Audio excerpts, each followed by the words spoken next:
Hey, what is up guys? In this video I'm gonna be doing a quick introduction of what's inside the SuperSonic Pest Repellent.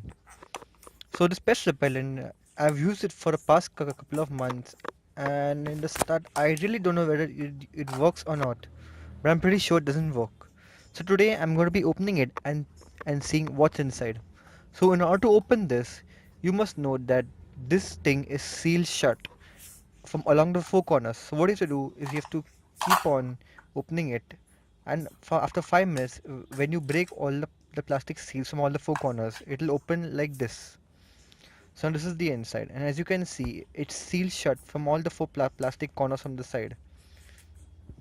Now taking a quick look inside this, we can see that it has about two LEDs, a circuit board, and some kind of transmitting device at the bottom, which I really don't know does anything or not.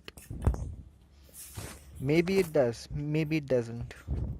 Now these kind of sound waves, they are known to repel pests. That is, they are known to repel maybe mosquitoes or flies or anything like that. As you can see, it's connected directly to the two plug points behind, and so on. I do not know whether these resistors function or not, but hopefully, if they worked for you, let me know in the comments section below. When I did a couple of research online, I have seen that some of these pest repellents they actually do work for some people. But then when I went to try it, it did not show me any kind of results, which was quite disappointing.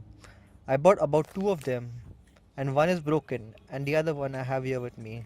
And I want to just do a quick fun test to see what happens when you plug it into a power output and see whether it can transmit any kind of sound radio waves. So I've got the sound tester over here right in front of me, and as you can see, I think it doesn't make quite much of a difference. Maybe it makes a little bit of difference because personally I can't hear anything from it. As you can see, when I put it in the normal area, it's up to 19 or 18 maybe.